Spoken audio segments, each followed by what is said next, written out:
Queria hoje que a gente pensasse a respeito dos nossos planos, da nossa própria vida. Depois de uma série como Então Virá o Fim, não dá para não parar e reavaliar um pouco para onde nós estamos indo.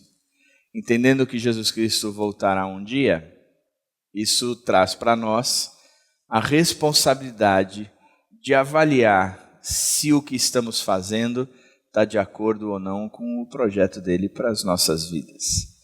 É interessante que a avaliação é algo tão importante, que quando a gente pensa no dia de descanso, quando Deus trabalhou 6 e descansou 1, aquele dia de descanso ele é para revigorar a parte física, ele é para revigorar a parte espiritual, é para revigorar a parte emocional, mas é para também avaliar se a vida e aquilo que a gente fez nos outros 6 dias está de acordo com a vontade de Deus. O problema é que a gente trabalha,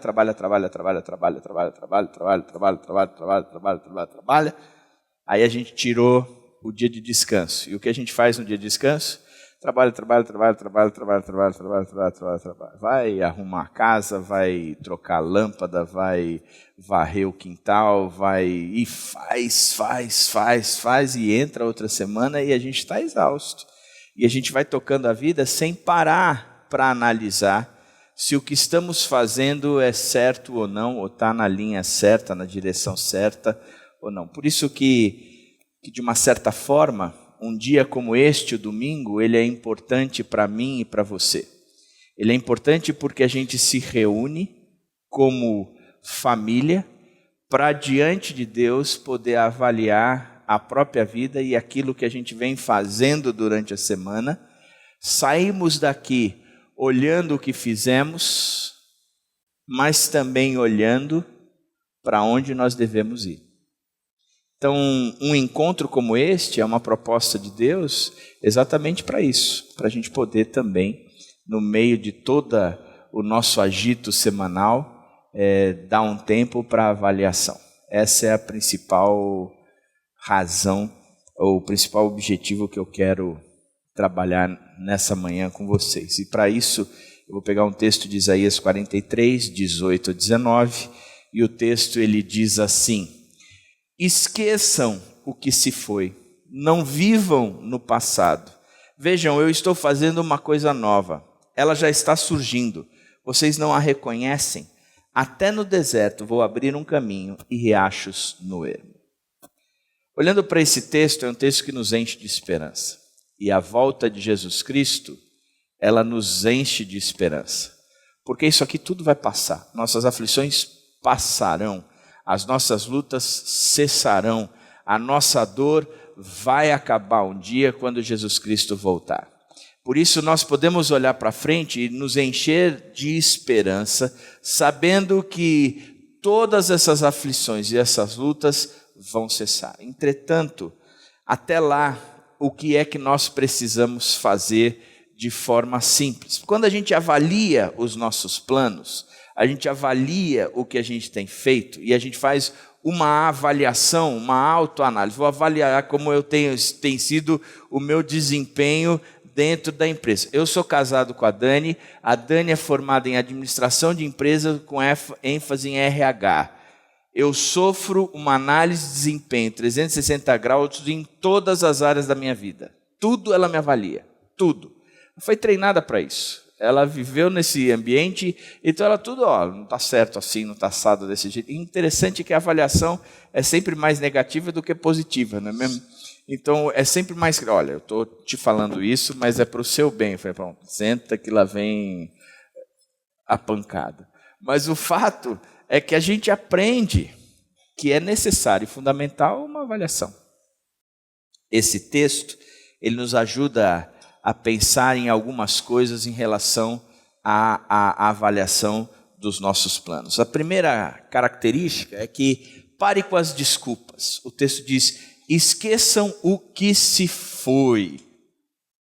Engraçado como a tendência do ser humano é lamentar o que se foi, ou então viver na saudade do que se foi. Ah, o leite derramou. Que desgraça. Naquela época, eu era feliz.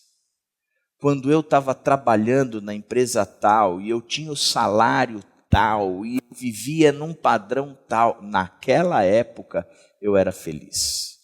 Ah, quando eu me casei, aquela esposa já não é mais a mesma. Ela mudou, mas naquela época eu era feliz. Interessante como a gente tem a tendência de ficar preso no passado, às coisas boas que nos aconteceram e aquele sonho de continuar lá. Interessante também é que a gente reclama muito dos erros. Puxa vida, se eu não tivesse feito isso. Puxa vida, se eu não tivesse pedido demissão, porque eu sonhei em abrir meu próprio negócio foi para o ralo e hoje eu não consigo voltar mais para a empresa que eu estava. Puxa vida, se eu não tivesse casado, agora eu tenho que carregar esse traste para o resto da minha vida. É uma âncora. Eu, como mulher, eu poderia ser muito bem sucedido em tal área, em tal outra área, e a gente fica muitas vezes se lamentando dos erros feitos no passado. Ou a gente fica olhando para o momento bom do passado, ou a gente se culpa pelos erros de hoje, ou a gente se culpa hoje pelos erros tomados ou decisões tomadas no passado. Fato é que o texto nos inspira dizendo: esqueçam o que se foi. Quando você pega o texto de Hebreus 12, ele diz assim: esquecendo-me das coisas que para trás ficam. Uma das coisas que eu e você precisamos entender é que não dá para ficar na paralisação da análise. É olhando o passado e culpando o passado das coisas que nós somos hoje. Olhando o passado e dizendo: puxa vida, se eu não tivesse feito aquilo. Interessante é que você pega um texto, por exemplo, de Provérbios 28:13, que diz: quem esconde os seus pecados não prospera, mas quem os confessa e os abandona encontra misericórdia. Numa das questões, quando a gente fica olhando para o passado, dizendo eu sou o que sou hoje por causa do meu pecado, você esquece do texto bíblico que diz que quem esconde os seus pecados não prospera, mas quem os confessa e os abandona encontra misericórdia. Que a confissão do pecado faz com que todos os erros que eu tenha cometido no passado, eles sejam perdoados por Deus, portanto eu não preciso mais carregar a culpa. Quando eu fico carregando a culpa do meu pecado ou do meu passado, o que eu estou fazendo, nada mais, nada menos é do que minimizando a obra de Cristo na cruz. Eu digo, olha, não foi suficiente o que ele fez na cruz por mim. Mas se ele carregou sobre si todos os nossos pecados,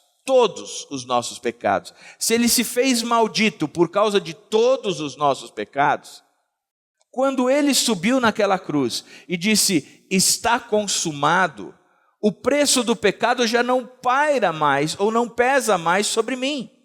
Então não tem por que eu ficar olhando por aquilo que fiz e dizer, hoje eu sou assim, por causa disso. É a síndrome eterna de Gabriela. Eu nasci assim, eu cresci assim e vou morrer assim. Querem que eu cante? Não. Poxa vida. Magoa, viu, gente? Magoa. Então o conceito é, esquece. Agora, se a gente avaliar, pode ser que tenha dado errado porque deu errado mesmo. Agora, também deu errado por algumas razões. Primeiro, porque nós não planejamos o suficiente. O prudente percebe o perigo e busca refúgio. O inexperiente segue adiante e sofre as consequências. O prudente, aquele que é cauteloso, aquele que avalia, ele percebe o perigo e busca refúgio. Muitas vezes nós terminamos onde a gente terminou Porque não fomos prudentes. Não fomos prudentes. E interessante o livro também de Provérbios por uma razão simples. Provérbios apresenta duas pessoas, o esperto e o sábio. Por isso que você deveria ler Provérbios todos os dias. O esperto está muito na mente do brasileiro, é aquele que dá um jeitinho, aquele que de forma rápida e simples e ao mesmo tempo de forma muitas vezes sem vergonha, ele quer ser bem sucedido, passar na frente de todo mundo e assim por diante. O sábio é aquele que entende os princípios e os valores de Deus e os aplica. O esperto termina logo, o sábio permanece sempre. Por isso, ele está dizendo aqui, existem dois caras. O prudente, o sábio, ele percebe o perigo e logo busca refúgio. Mas o inexperiente segue adiante e sofre as consequências. Interessante como a gente pode educar nossos filhos, né? Tem horas que a gente, em cima da nossa sabedoria, diz, não vai fazer isso, porque não vai dar certo. Ele, como inexperiente, diz, eu não enxergo em perigo. Eu não estou vendo nada de errado. Eu vou fazer isso porque eu sei que vai dar certo. E a gente, no alto da nossa sabedoria, já com uns anos, muitos anos vividos, veja o seu Dr. William, por exemplo, décadas vividas à frente de sabedoria, ele diz, não faça isso, só porque não me atendeu o telefone. Não faça isso, que que você vai se dar mal. A sabedoria distinguiu o caminho. E às vezes, nós não planejamos direito, nós não avaliamos direito, nós não fomos sábios direito. E estamos onde estamos por falta disso. Segunda razão é que nós não ouvimos os outros. Os planos fracassam por falta de conselho, mas são bem-sucedidos quando há muitos conselheiros. Mais uma vez um texto de Provérbios, dizendo entre o esperto e o sábio. O esperto é aquele que faz sem consultar. O sábio é aquele que faz consultando outros sábios. Você me diz o que eu deveria fazer, qual é a sua opinião, qual é a sua sugestão. Então agora eu consigo planejar melhor, porque eu tenho um cenário mais definido na minha frente pela multidão dos conselheiros e dos conselhos dados. Então eu consigo agora definir melhor. Agora a gente muitas vezes está vivendo e colhendo o que plantamos porque nós não ouvimos. E não é porque nós não fomos buscar o conselho. Muitas vezes nós vamos, muitas vezes as pessoas chegam e dizem, os sábios conselheiros chegam e dizem, não entre nisso que não vai dar certo, mas ainda assim a gente banca por isso e depois colhe o resultado e diz, olha, eu estou do jeito que estou por causa de não ter escutado. Por fim, existe uma terceira opção também, não são somente essas, mas o texto também mostra que nós desistimos muito rápido da luta. Provérbios 24:10 diz, se você vacila no dia da dificuldade, como será limitada a sua força? Se você não é aquele cara persistente, mas no dia da dificuldade você já vacila, já quebra as suas pernas e não quer continuar mais, diz, escuta, a sua força é limitada. Porque o segredo do cristão, isso a gente viu na série, é a perseverança. Eu vou fazer isso hoje, eu vou fazer isso depois de amanhã, porque eu tenho convicção de que isto é o certo.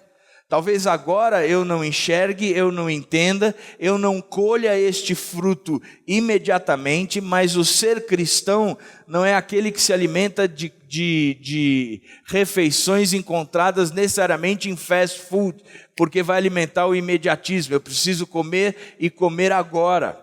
Mas é aquele cara que vai comer uma costela no bafo que começa de manhã e ele só vai desfrutar lá à noite, porque fica 8 horas no bafo. Eu até fome, né? Tem gente até levantando e indo embora. Mas o fato é que a gente está com a característica de ser cristão, é aquela marca de ser mais lento, mais insistente. Eu não preciso ter pressa, eu preciso ter convicção. Eu não preciso obter o resultado agora. Eu só preciso ter a certeza do que o que eu estou fazendo é certo.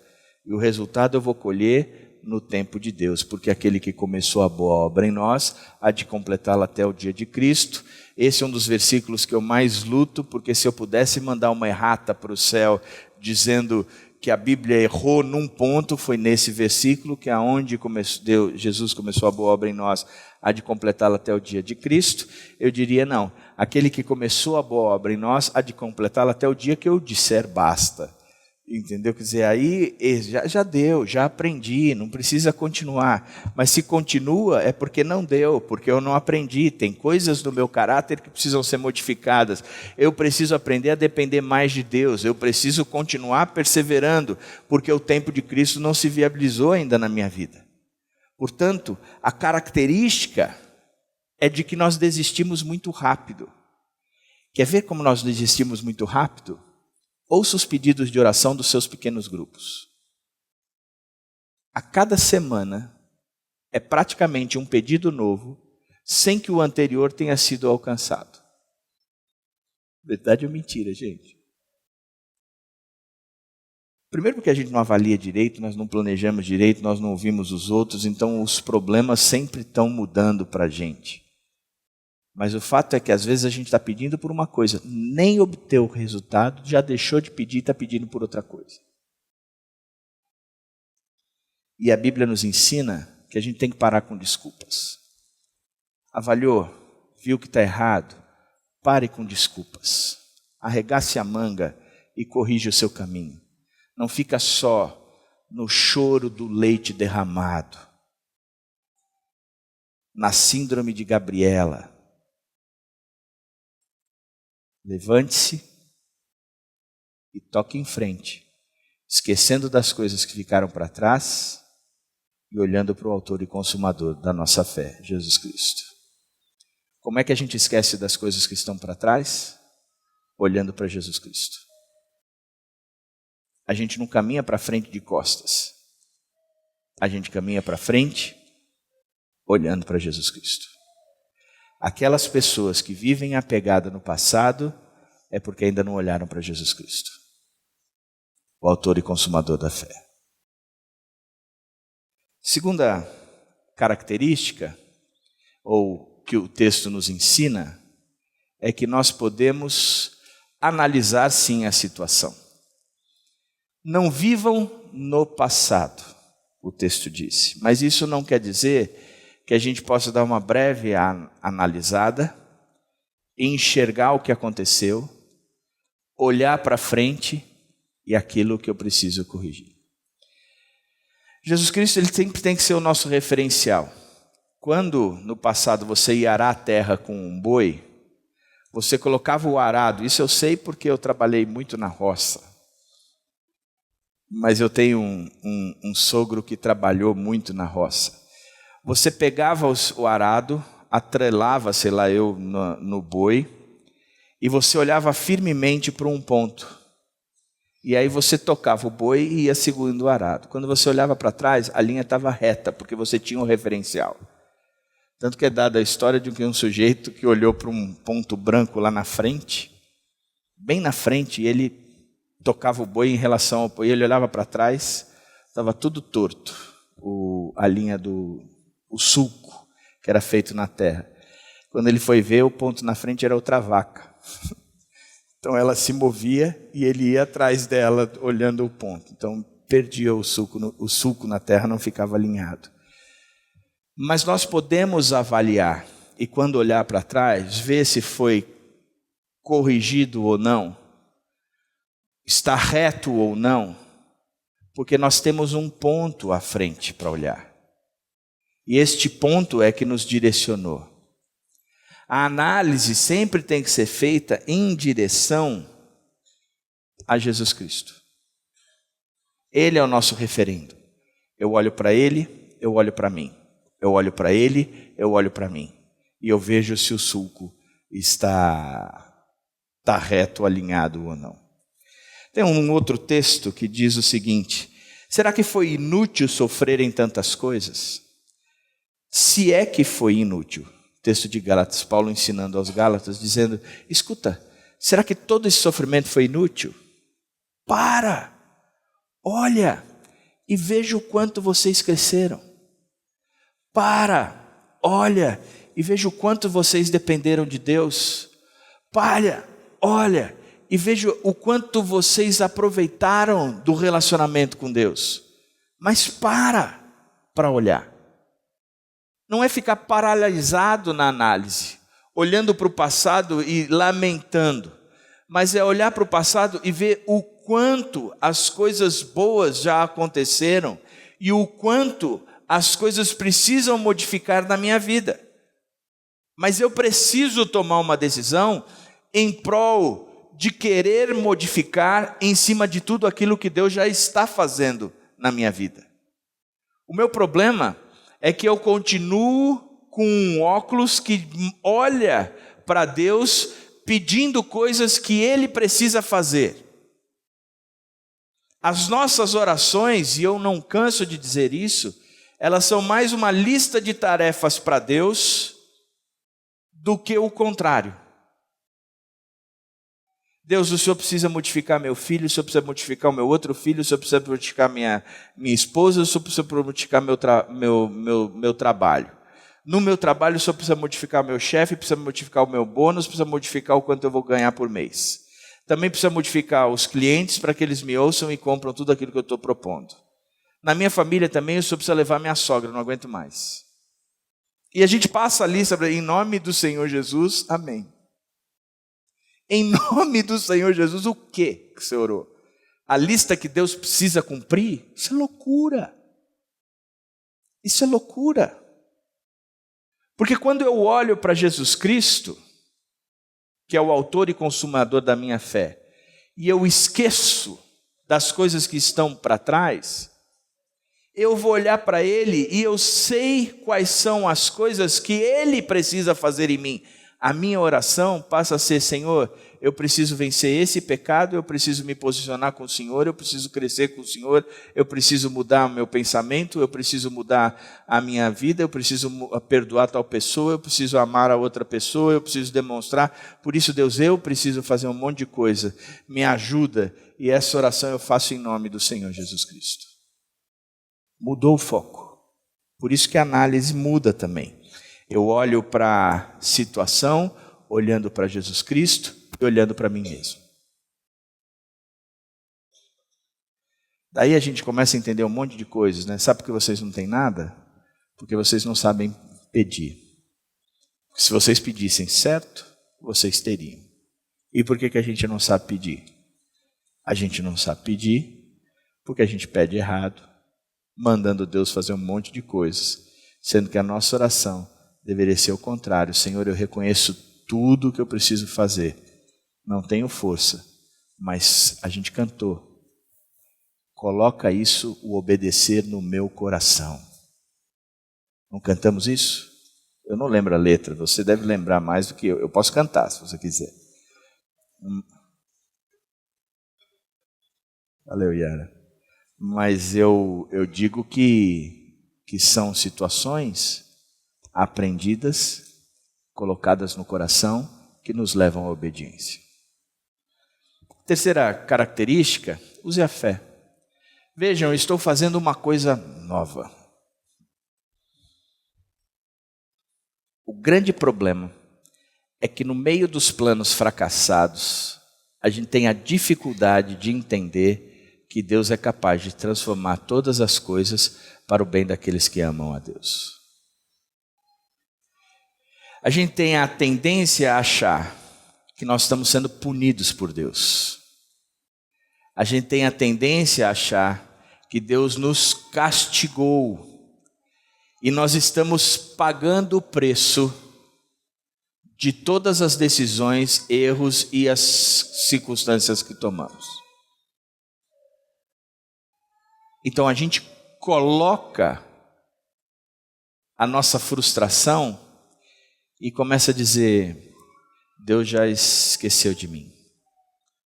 Eu perdi a minha chance de agradar a Deus, Deus nunca mais vai olhar para mim. Um pensamento assim mais uma vez minimiza a obra de Cristo na cruz. Porque ele não morreu por um pecado, ele morreu por todos os pecados, para que nos tornássemos justificados, pois mediante a fé, para que tenhamos paz com Deus. Por isso nós podemos usar a fé para enxergar as coisas que Deus está fazendo. E Ele está fazendo na minha vida e na sua vida.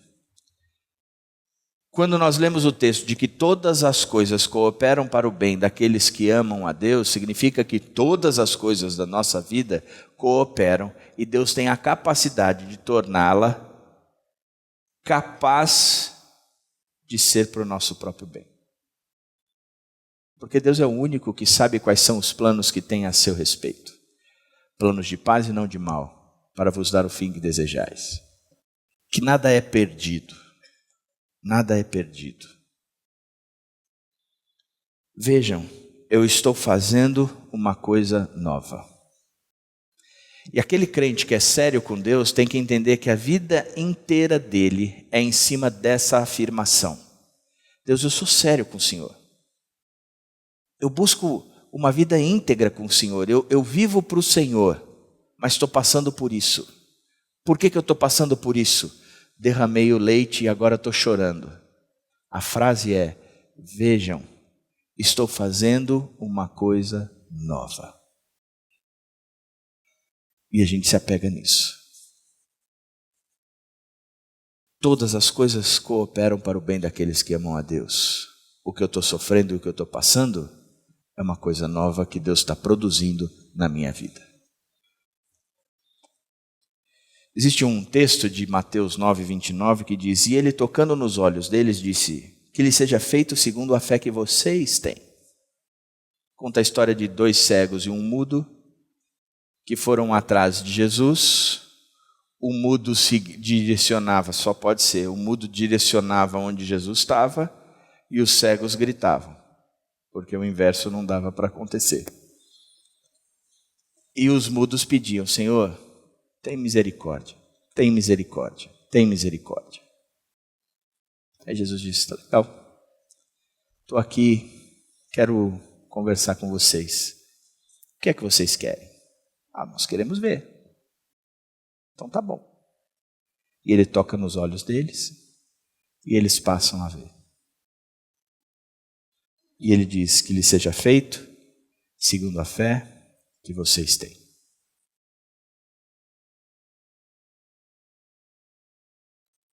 Interessante. Porque a fé, ela não tem a ver com a capacidade que eu tenho de acreditar. E a gente pega aquele texto de que precisa de um grão de mostarda. Esses dias eu estava na quitanda da Maria e tinha um saco de grãos de mostarda. Eu fiquei olhando e falando: caramba, mas foi pego pesado quando disse que precisa de um grão de mostarda para dizer um monte: sai daqui e lança-te ao mar. E a gente tem o costume de achar e nos culpar dizendo: eu não tenho fé deste tamanho. Na verdade, o que ele está dizendo não é que você não tem, que para uma grande movimentação dessa é necessário pouca coisa. Pouca coisa. Porque a fé não tem a ver com a capacidade ou não de acreditar, mas a fé tem a ver aonde eu coloco os meus olhos. A fé tem a ver com o quanto eu conheço de Deus e eu sei do que Ele é capaz. A fé tem a ver com o fruto da minha intimidade com Deus, porque afinal de contas a fé vem pelo ouvir e ouvir da palavra de Deus. A fé tem a ver com o quanto eu cresço na intimidade desse Deus. Eu sei o que Ele é capaz, eu sei o que Ele está fazendo, eu sei qual é a direção dEle, quais são seus princípios e valores. Por isso, se tiver tudo isso de acordo com todo esse panorama, eu não preciso de muita coisa. Basta pouca coisa. Quando eu digo eu não tenho fé, na verdade o que você deveria dizer é: eu não conheço a Deus. Quando alguém chega para mim e diz: um dos teus filhos fez determinada coisa, eu digo: foi fulano de tal. Porque eu sei que ele é capaz de fazer isso. O outro não. Em geral é o Pedro. Foi fulano de tal. Mas sem dúvida nenhuma, eu tenho convicção de que foi fulano de tal. Porque eu sei quem ele é e o que ele é capaz de fazer. Quando a gente não tem fé, o problema não é a fé. O problema é no conhecimento de Deus. Porque eu não sei quem ele é e nem do que ele é capaz de fazer. E eu olho e digo: Deus, o senhor precisa fazer, o senhor precisa fazer, o senhor precisa fazer. Mas ele já está fazendo. O problema é que você não conhece. Ou ele não quer fazer isso porque não faz parte do projeto dele. O problema é que você não o conhece. Ele não vai fazer isso porque fere princípios que ele estabeleceu. Você está pedindo isso e isso não vai ser realizado, o problema não é falta de fé, é porque você não o conhece. Porque se você o conhecesse, precisaria só de um grãozinho, do tamanho de um grãozinho de mostarda. Nada mais além disso. O problema é que você não o conhece.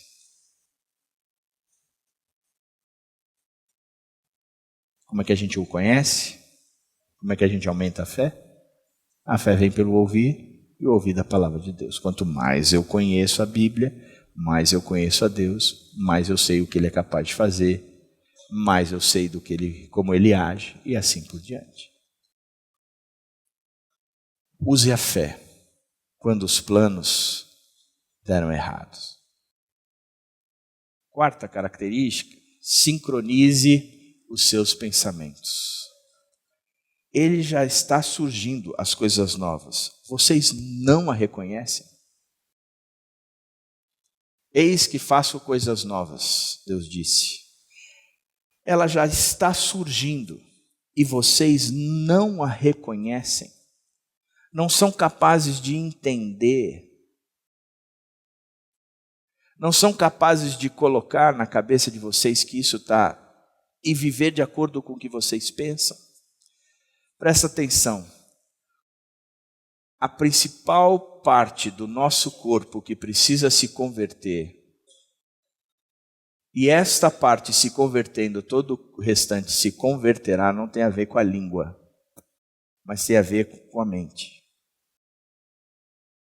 É onde eu entendo quem Deus é. Por isso Romanos 12 diz que tem que ser um culto racional. É culto da razão. Isso não significa que é aceitação, porque a obediência não vem por aceitação. Ah, eu aceito o que Deus está falando, então eu vou obedecer. Não, eu não aceito, mas se Ele está mandando, eu vou obedecer. Aí é obediência. É uma questão de colocar na minha cabeça e formatar a minha HD, tirando essa HD e colocando outra com dados novos. Meu irmão trabalha com TI, criação de sites e uma série de outras coisas. Ele diz: a principal parte de um programa é o banco de dados. A principal parte de um programa é o banco de dados. A principal parte da nossa vida com Deus é o banco de dados em relação a Deus. Quem Ele é, isso vai dominar o meu pensamento. Porque pensamento é algo que eu e você podemos sim controlar. Podemos sim conduzir. E aquilo que vai ocupar a nossa cabeça ele vai ocupar porque nós decidimos que ocupe. Pensamento não é algo involuntário. Por isso que Paulo diz, eu trago cativo todo pensamento.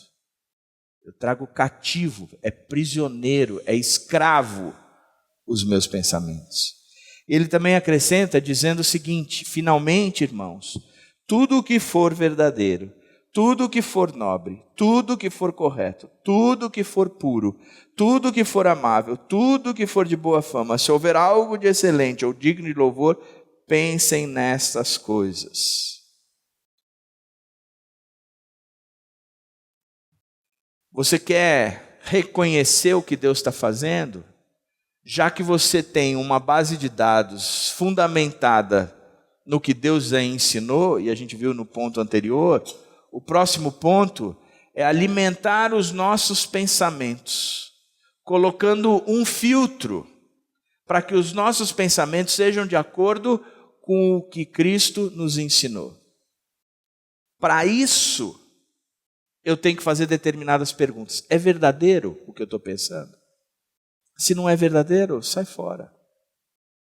É puro, é nobre, é correto, é amável, é de boa fama. Se de boa fama eu gosto bastante. O de boa fama, resumidamente falando, é o seguinte: se eu pudesse colocar um monitor na sua cabeça, do qual projetaria o que você está pensando, você ia ficar na frente da tela, não deixando ninguém assistir, ou você ia ficar do lado e falar, ó, como eu penso bem. Está vendo? Eu tenho para mim que ia ser um tal de neguinho correr atrás da frente da tela e ficar, apaga isso, desliga essa porcaria, não sei o quê, porque não podem ver o que eu estou pensando. Ah, se todo mundo visse o que eu penso do Dr. William, porque não me atendeu o telefone. Machucou meu coração.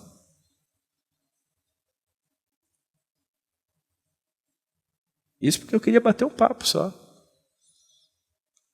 Amigo traíra. Estou até pensando em voz alta agora. Né? Mas o fato é que se a gente consegue colocar um filtro, que Paulo nos diz, inclusive esse filtro, é o que precede a cura para a ansiedade. Não andem ansiosos, pelo contrário, em tudo apresentei diante de Deus coração, súplicas e ações de graças, e Deus vai fazer com que a paz dele, que excede todo entendimento, guarde a mente e o coração de vocês. Mas é necessário vocês checarem o pensamento de vocês. Por isso, sincronize o seu pensamento com este filtro, com o que vem de Deus, para que você continue fazendo planos de acordo com os projetos de Deus para a sua vida. E a última situação, acredite. Até no deserto eu vou abrir um caminho e riachos no ermo. Até no deserto eu vou abrir caminho. Eu gosto muito daqueles programas de sobrevivência. Não sei se você já viu, tem alguns canais da TV a cabo que apresentam. Tem o do Bear Grylls, que ele passa lá 7 dias num lugar onde ele não tem nada e ele tem que sobreviver. Agora ele tem levado algumas celebridades por 2 dias. Tem um que chama Pelados e Largados. Os caras são largados por 21 dias, pelados no meio de um lugar lá, sem nada. Cada um pode levar uma coisa. Um leva uma faca, hoje o Felipe está me contando. O outro levou, pai, um silver tape. Cara, você vai passar 21 dias na mata e vai levar silver tape, porque amarrar a boca do leão, do jacaré. Eu levaria uma espingarda de metralhadora, sei lá eu o quê. Tem um outro que é um sujeito, esse é colocado no meio da selva mesmo, sem equipe técnica, só ele e uma câmera sendo filmados. Eu gosto bastante desse seriado, né? Desses seriados. Acho interessante às vezes porque eles são colocados num lugar E o ponto de resgate é a quilômetros de distância. Tem horas que eles têm que abrir no meio da selva, descalço, abrir trilhas e trilhas para chegar no lugar onde eles vão ser resgatados. Tem hora que eles têm que fazer barco, e aí tem tubarão passando, brincadeira, tubarão passando embaixo, uma série de outras coisas, mas o caminho daqui até lá fica muito difícil. Duas coisas são muito difíceis para eles. Uma, encontrar água, e a outra, fazer fogo. Tanto que a maior parte deles levam um aparelhinho lá, sei lá eu como chama, que faz sair faísca e pega fogo mais fácil. Mas a água é a grande crise deles. Um programa que eu estava assistindo ontem, logo de início a moça tomou uma água errada lá, saiu do programa porque pegou uma doença qualquer. Interessante. O percurso e a água são duas coisas necessárias para a sobrevivência daquelas pessoas. E Jesus diz assim: até no deserto eu vou abrir um caminho e eu vou colocar riachos no ermo. Está dizendo, tudo o que vocês precisam, eu vou dar para vocês. Quando os planos são elaborados de acordo com os meus planos, tudo o que é necessário, vocês terão. Mesmo que o leite tenha sido derramado, mesmo que pareça que tudo está perdido, mesmo que você olhe para trás e diga, cara, eu destruí a minha vida, mesmo que você analise a sua vida e veja que os sulcos estão todos tortos e você precisaria corrigir tudo isso, mesmo assim, o que Deus está dizendo para você é, no final das contas, eu vou dar o caminho e eu vou dar tudo aquilo que você precisa para enfrentar esse caminho. Acredite.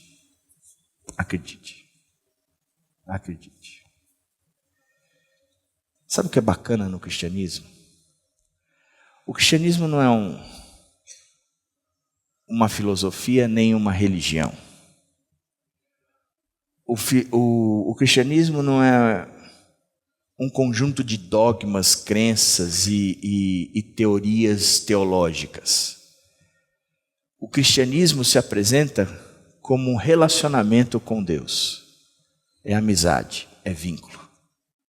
Ele está dizendo, eu estou com vocês todos os dias até a consumação dos séculos. Não fiquem tristes, porque eu vou preparar lugar. E quando terminar de preparar, eu volto para buscar, para que aonde eu estou, vocês estejam comigo.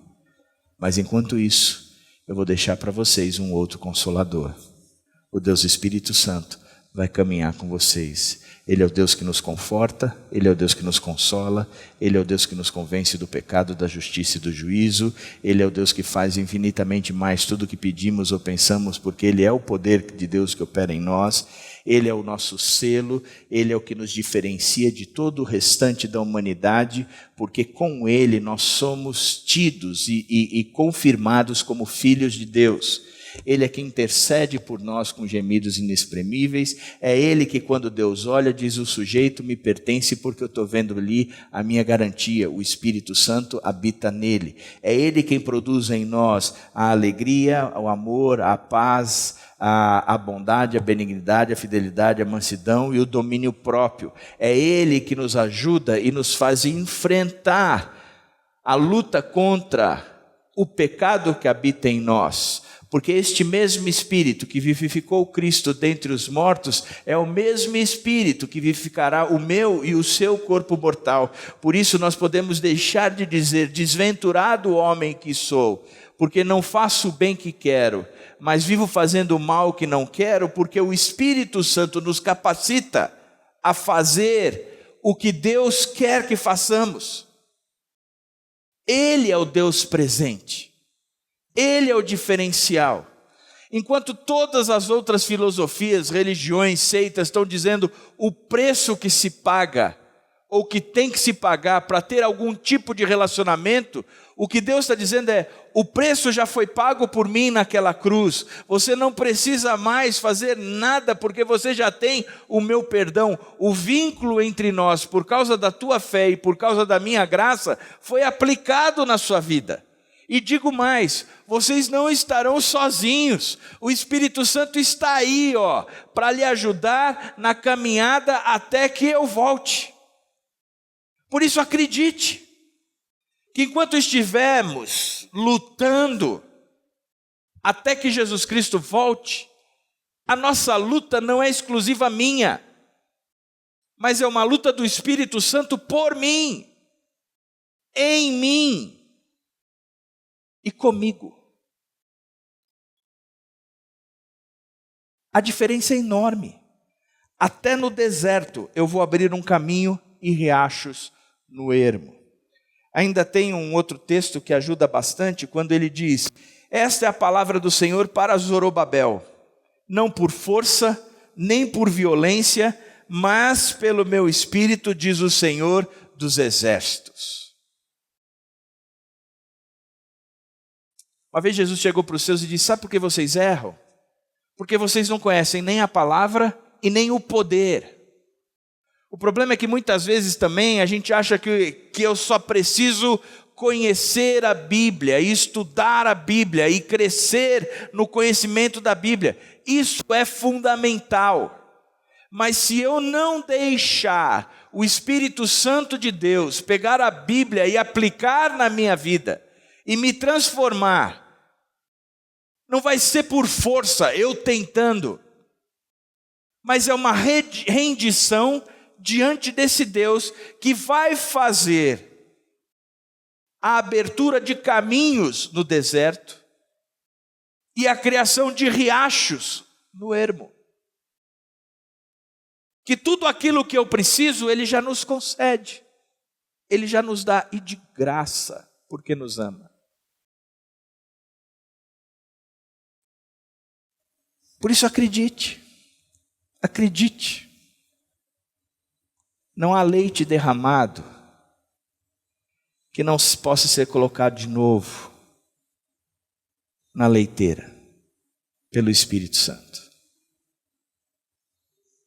Não há pecado que não possa ser transformado em bênção, pelo Espírito Santo.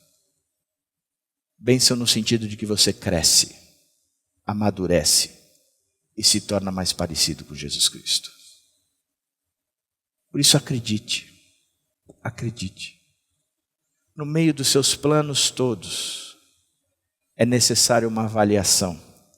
Por isso a minha sugestão é: faça uma pausa. Faça uma pausa. Pare com as desculpas. Analise a situação.